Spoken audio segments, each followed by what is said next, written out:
Bismillahirrahmanirrahim. Assalamualaikum warahmatullahi wabarakatuh. Waalaikumsalam warahmatullahi wabarakatuh. Alhamdulillah, nahmaduhu wa nasta'inu wa nastaghfiruh wa na'udzu billahi min syururi anfusina wa min sayyiati a'malina. May yahdihillahu fala mudilla lahu wa may yudlil fala hadiya lahu. Asyhadu an la ilaha illallah wahdahu la syarika lahu wa asyhadu anna Muhammadan abduhu wa rasuluh. Allahumma salli ala Muhammad wa ala alihi wa ashabihi ajma'in. Sahabat dakwah yang dirahmati Allah dimanapun Anda berada, jumpa kembali pada edisi yang kesekian kali untuk podcast kita Pimpinan Muhammadiyah Wilayah Sumatera Utara. Alhamdulillah, pada kesempatan kali ini mari kita senantiasa bersyukur atas segala limpahan nikmat yang Allah berikan pada kita, terkhusus nikmat iman serta Islam serta kesempatan. Alhamdulillah kita dapat berkumpul kembali pada kesempatan kali ini. Selawat berangin salam mari kita mohonkan kepada Allah, semoga tetap terlimpahkan kepada baginda Rasulullah SAW. Sahabat dakwah yang dirahmati Allah, adapun tema kita pada kesempatan kali ini adalah mendorong kader persyarikatan sukses di pemilu 2024. Sahabat dakwah yang dirahmati Allah, tema ini diangkat bertujuan sebenarnya untuk menyampaikan kepada publik secara umum dan khusus bagi warga persyarikatan Muhammadiyah mengenai posisi strategis Muhammadiyah dalam mengikuti pemilu 2024 nanti. Sahabat dakwah yang dirahmati Allah, Muhammadiyah sebagai organisasi Islam terbesar yang memiliki kader yang cukup banyak di seluruh negeri ini, khususnya di Sumatera Utara, maka tidak bisa dipungkiri secara kelembagaan Muhammadiyah sangat besar mempengaruhi tentang menjaga kualitas pemilu kita sehingga menghasilkan pemimpin yang sesuai yang diharapkan oleh publik. Nah, sahabat dakwah yang dirahmati Allah, lembaga hikmah dan kebijaksanaan publik pimpinan wilayah Sumatera Utara adalah lembaga hikmah dan kebijaksanaan publik yang membantu pimpinan wilayah Muhammadiyah Sumatera Utara dalam hal politik kebangsaan dan kebijaksanaan publik.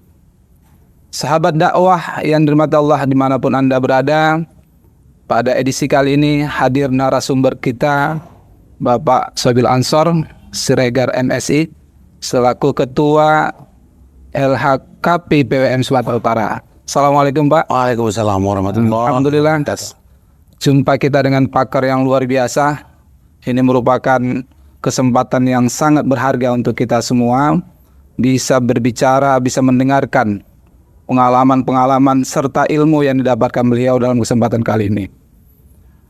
Baik, alhamdulillah Pak, pada kesempatan kali ini kita dapat informasi sebelumnya bahwa lembaga hikmah dan kebijaksanaan publik baru selesai melaksanakan rapat kerja di Yogyakarta pada tanggal 29 September sampai 1 Oktober yang lalu ya Pak. Ya betul. Pasti banyak Pak oleh-oleh yang penting yang bisa kita dapatkan pada kesempatan kali ini. Mohon pada kesempatan kali ini untuk kepada kami semua menginformasikan kepada kita tentang oleh-oleh apa saja Pak yang bisa Bapak ceritakan pada kesempatan. Silakan Pak.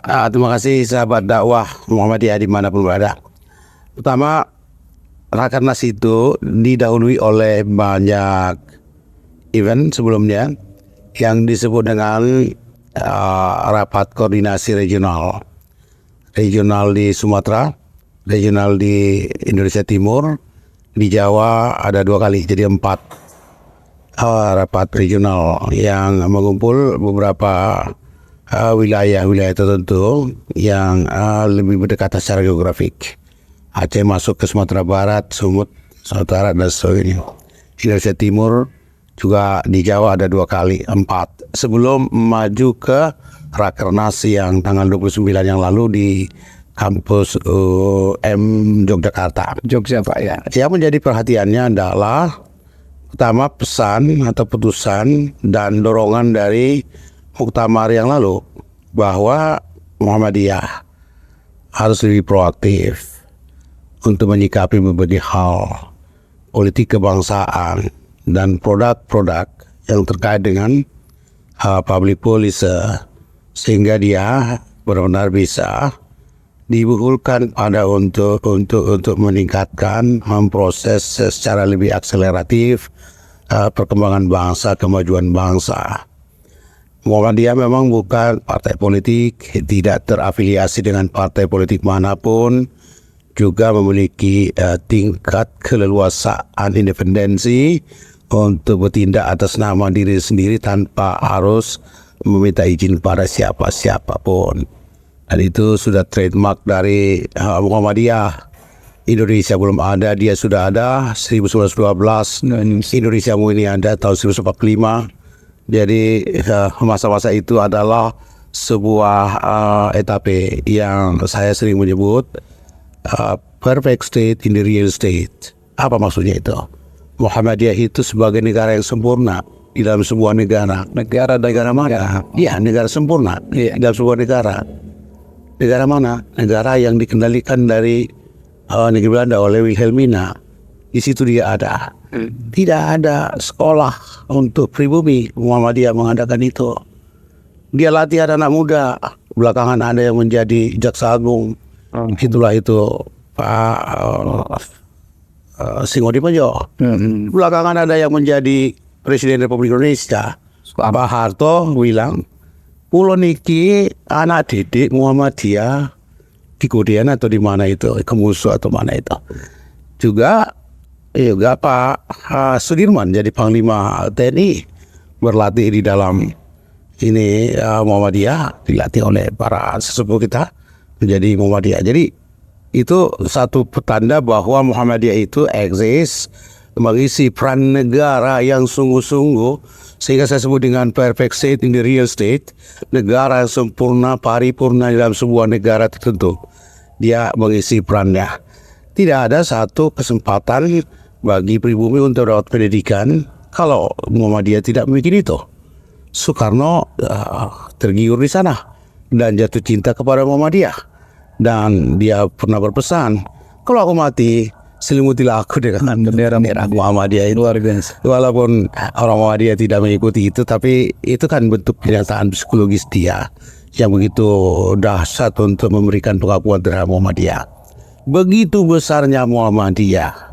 Setelah Indonesia merdeka, orang-orangnya pergi mengurusi amal usahanya, sehingga negara sebagai urusan publik dibiarkan diisi oleh orang lain.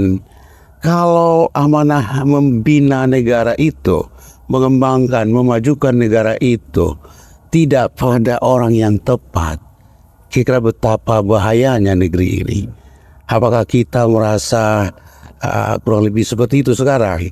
Ada orang-orang yang kompeten, bukan kompeten, orang yang legitimate, artinya diakui, memimpin negara, tapi negara tersimpangkan kemana-mana. Itu menjadi keluhan kita. Karena itu Muhammadiyah yang warganya begitu besar, lalu kemudian orang-orangnya begitu cerdas, ayo kita legitkan untuk mengisi lembaga-lembaga publik, baik eksekutif maupun legislatif. Ada dua wilayah di sini nih, wilayah yang dicapai dengan electoral mechanism, lewat pemilihan. Itulah mungkin DPD, juga DPR RI, DPRD Kabupaten Kota, DPRD Provinsi, dan kemudian nanti pada November kita ada pilkada gubernur, bupati, wali kota. Mengapa kita tidak memberikan perhatian ke arah ini? Baldah thayyibah wa rabbun ghafur, cukupkah sekedar doa? Saya rasa memang ini time, ada usaha untuk itu. Kurang lebih itu dulu pertanyaannya tadi. Pertanyaan sangat penting itu, jadi rasa-rasanya kurang jawaban untuk itu. Silakan. Alhamdulillah, sahabat dakwah yang dirahmati Allah, luar biasa informasi yang pengantar dari pakar kita, sangat bermanfaat. Itulah tadi ada kata kunci yang perlu kita garis bawahi, bahwa negara dalam negara, artinya Muhammadiyah sebelum Indonesia ini merdeka, Muhammadiyah sudah berdiri. Itu artinya secara pengalaman Muhammadiyah tidak diragukan lagi. Baik, untuk selanjutnya mohon juga pada kesempatan kali ini Pak, Muhammadiyah kan tidak melakukan politik praktis lagi. Ya. Tapi sungguhnya kan banyak kader Muhammadiyah berada di banyak partai politik Pak. Ya kan? Ya. Jadi bagaimana Muhammadiyah menyikapi kondisi ini Pak? Kiai Dahlan punya pesan ya. Pergilah kemana tapi balik lagi ke Muhammadiyah. Jangan seperti kelapa condong. Saripati tanah Muhammadiyah diambil untuk membesarkan, tapi hasilnya ke kebun orang lain. Nah, itu dipantangkan begitu rupa. Jadi kita memiliki sumber daya. Kalaupun bukan lewat Muhammadiyah sebagai organisasi politik untuk menyeberangkannya ke institusi-institusi publik itu, tapi kita punya influencing, pengaruh. Lewat mana? Begitu banyak partai. Kita memiliki keleluasaan untuk memilih itu. Ada partai kiri, cenderung kiri, ada partai cenderung kanan, ada partai cenderung tengah. Ada partai korup, ada partai jalan fisabilillah, fisabilil haq, dan macam-macam. Istilah-istilah itu mungkin akan kontroversial, tapi saya ingin memukakan itu untuk menunjukkan bahwa tidak sembarang partai bisa dipilih oleh kader Muhammadiyah. Apalagi dalam kondisi sekarang ini sebetulnya kita agak pesimis dengan partai politik karena hampir keseluruhannya dikendalikan oleh oligarki. Oligarki itu begitu dahsyat sehingga produk-produk dari legislasi itu begitu buruk. Kita ambil contoh misalnya undang-undang tentang cipta kerja. Banyak darah tertumpah di situ gara-gara banyak orang melakukan protes dalam rangkaian demonstrasi yang belum berakhir hingga hari ini. Karena di dalam substansi undang-undang itu terdapat hakikat yang kira-kira ditengarai lebih mempertinggi cara-cara untuk menjajah, memeras rakyat itu. Maslahat adalah suatu perjuangan dari legislator itu. Mereka tidak mampu untuk pikir bening di situ tuh. Kita ingin menambah tenaga di situ yang lurus, yang bening, yang istiqomah. Lewat partai mana kita masukkan orang-orang kita? Tentu kita harus berdiplomasi dengan seluruh partai-partai politik itu. Peluang mana yang paling mungkin untuk kita masuki? Itu yang pertama. Yang kedua, orang-orang kita tidaklah sembarangan harus dimasukkan ke sana. Jangan justru bikin malu nanti di situ. Sekali keluar dia dalam show ke publik, harus ada sebuah pertanda bahwa oh ini kader Muhammadiyah.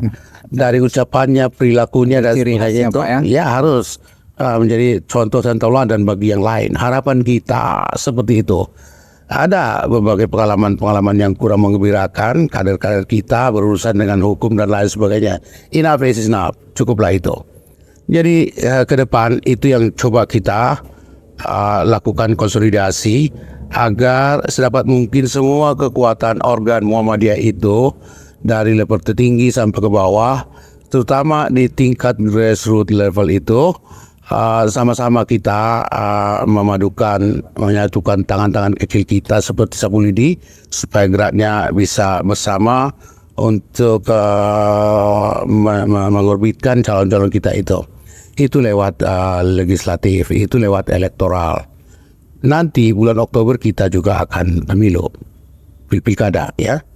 Kalau saya hitung angkanya ya, ada 1.307 orang. 1.307 Pak ya? Ya, 1.307 orang yang mau diorbitkan ke lembaga legislatif pusat, DPD, lembaga legislatif daerah, provinsi, kabupaten, kota, dan gubernur, 2 orang di situ, gubernurnya, wakilnya Pak. Dan 33 kali 2 itu bupati dan wali kota, wakilnya juga begitu rupa. 1.307 orang Itu kalau saya nggak salah hitungnya. Masa kita nggak boleh dapat satu? Dapat dua. Seoptimal apa yang bisa kita dapatkan. Saya ingin merevitalisasi pemahaman kita, seluruh jajaran Muhammadiyah, warga Muhammadiyah, bahwa memperbaiki Indonesia tidak cukup dengan doa dan menonton dari jauh. Baldah Thayyibah wa Rabbun Ghafur itu tidak mungkin terwujud kalau keringatmu nggak mengucur untuk memproses itu sehingga progresnya tercapai sedemikian rupa dengan tentu niatnya ya kalimat Allah dengan niat yang baik. Itu satu tantangan.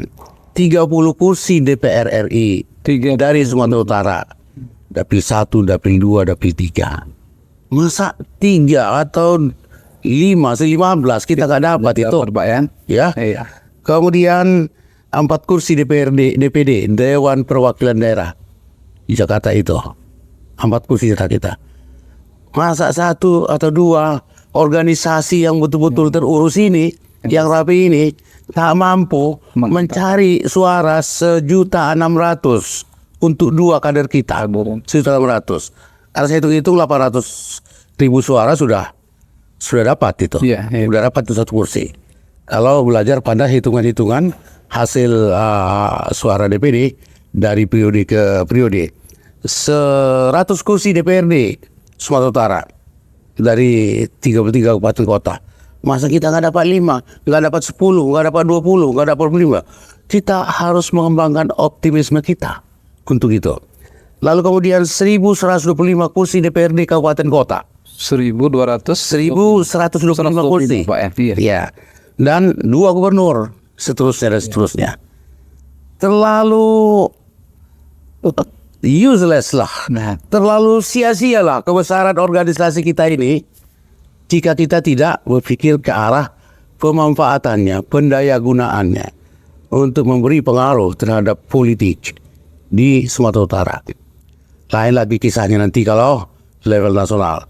Jika seluruh pimpinan wilayah, pimpinan daerah, pimpinan cabang, ranting, seluruh ortom-ortomnya dan seluruh amal usahanya bergerak seperti itu, betapa dahsyat.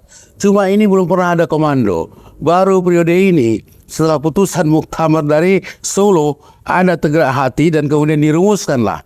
Ini baru uji coba dan saya berharap uji coba ini tidak uji coba dalam pengertian coba-coba, tapi betul-betul ijtihad untuk mendapatkan sesuatu yang lebih maslahat bagi diri orang-orang yang kita orbitkan, bagi persyarikatan yang kita cintai, dan bagi bangsa dan negara Republik Indonesia. Itu legislatif. Yang kedua, ada tokoh-tokoh kita yang bekerja di pemerintahan, Pak. Dia bisa kepala dinas, dia bisa kepala bidang, dia bisa camat yang tidak dipilih, tapi political appointee yang ditunjuk.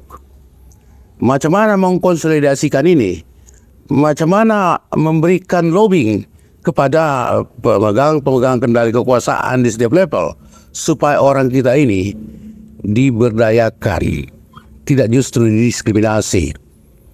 Perserikatan harus bekerja untuk itu. Baik, alhamdulillah ya, semakin jelas mengarah ke perhitungan tadi, Pak, ya. Betul. Luar biasa, sudah ada hitungan-hitungan yang sangat sistematis yang bisa kita lihat dari segi peluangnya tadi. Bicara tentang organisasi yang luar biasa tadi dengan perhitungan tadi, maka kita bisa akan dapatkan nanti peluang-peluang kader kita akan duduk di Insyaallah di dalam pemilihan politik ke depan nanti. Baik, sahabat dakwah yang dirahmati Allah, untuk selanjutnya kita akan mengulas tentang bagaimana Muhammadiyah merawat kadernya, agar bisa berhasil duduk dalam proses pemilu ke depan. Untuk sementara kita lanjutkan pada sesi berikutnya.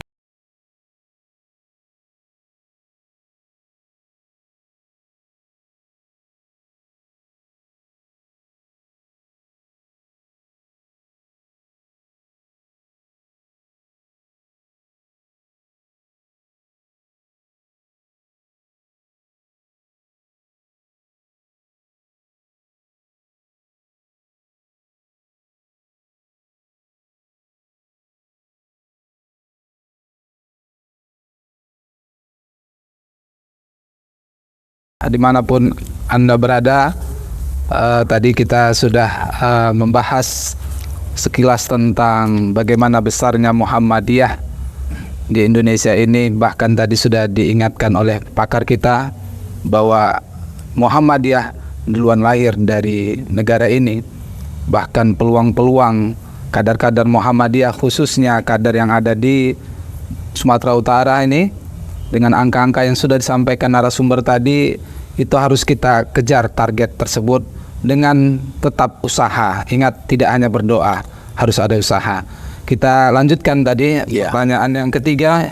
Selanjutnya ini Pak, ini sangat lebih dalam lagi nih Pak, tentang bagaimana Muhammadiyah merawat kadernya yang terlibat di partai politik ini Pak.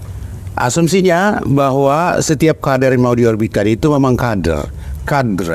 Dia mengalami sebuah proses dari mengenal Muhammadiyah, entah sejak usia berapa itu, formal, informal, dan vokasional. Ini adalah kaderisasi.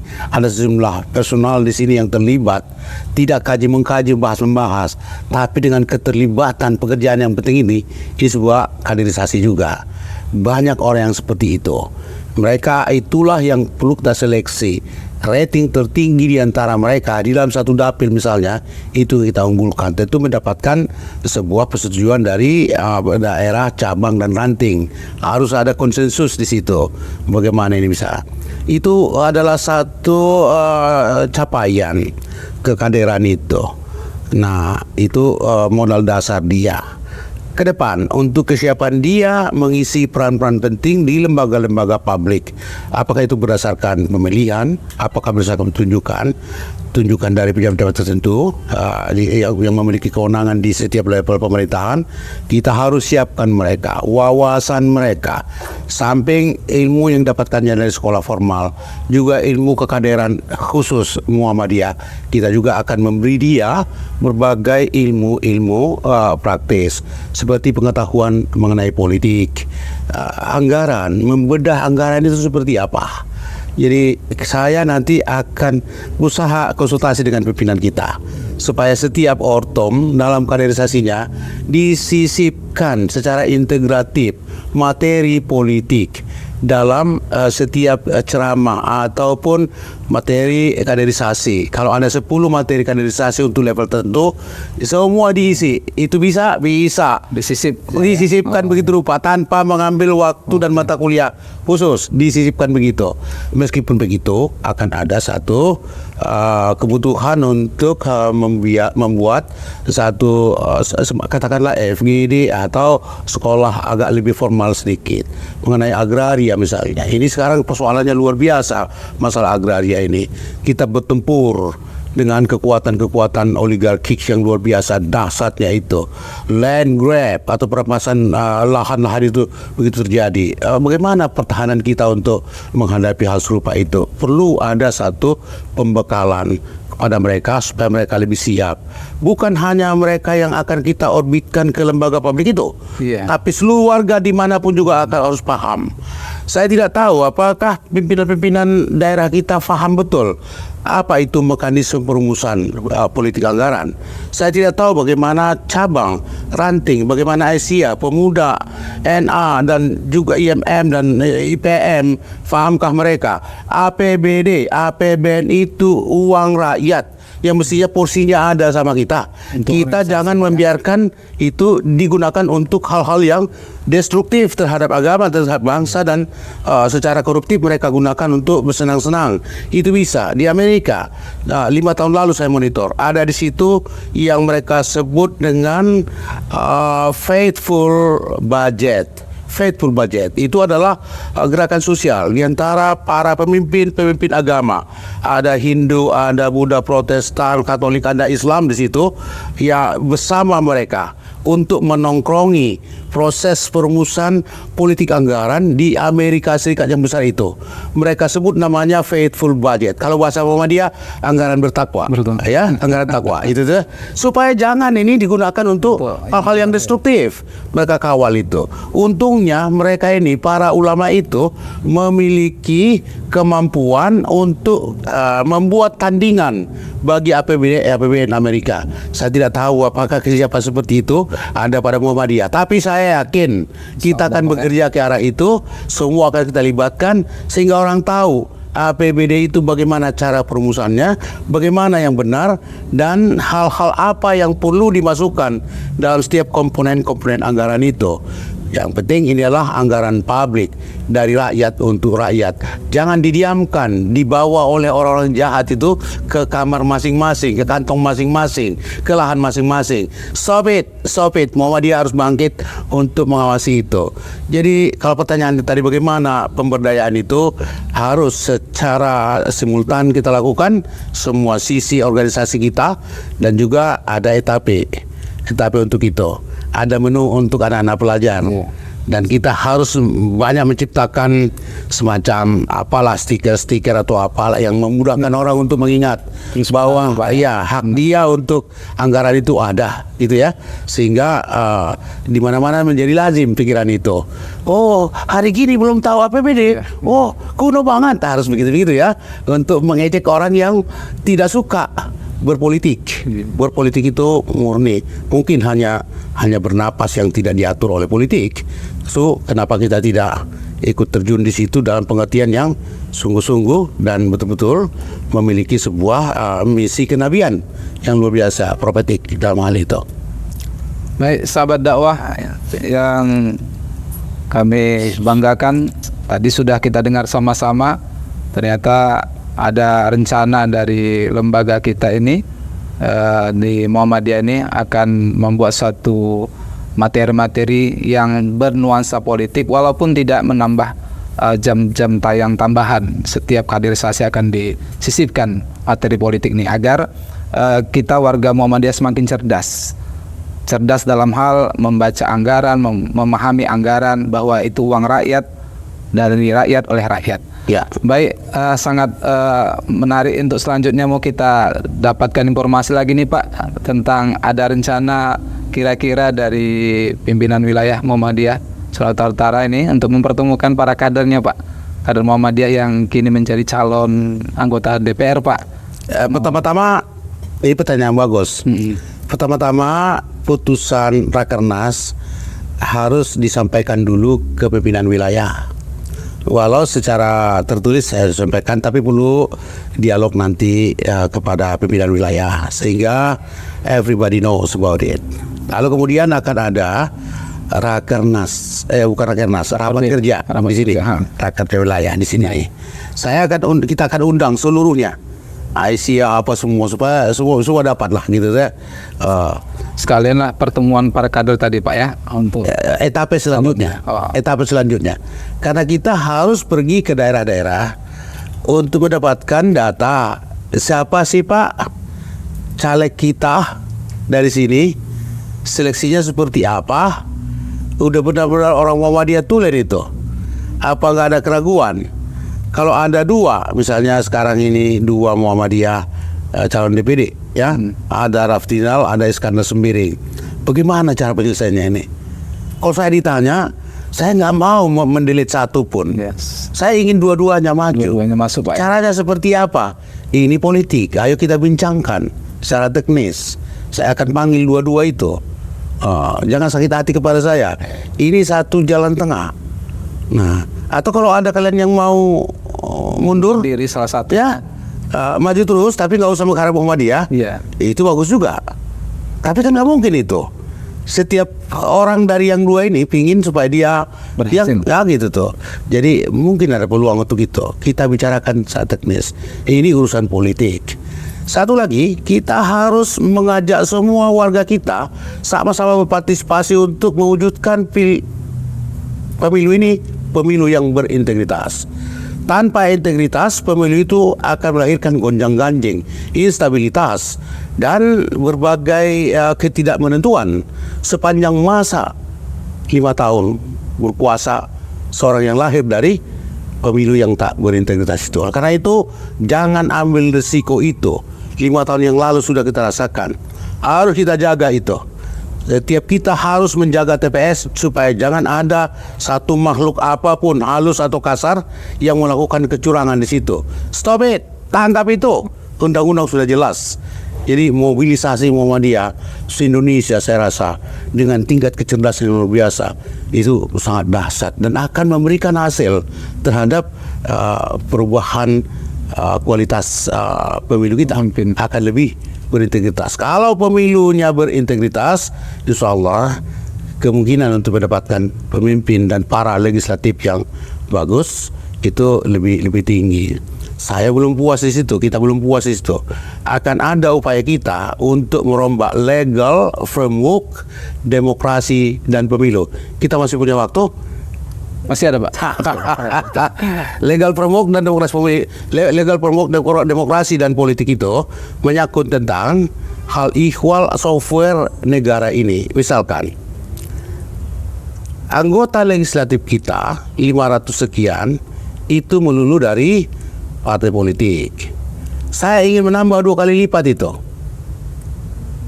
Seluruh legislatif kita se-Indonesia 20.464 atau 20.640 sekian gitu ya. Saya ingin ditambah 2 kali lipat. 2 kali lipat, Pak ya. Separohnya itu dipilih oleh partai politik, diajukan partai politik dan dipilih lewat pemilu.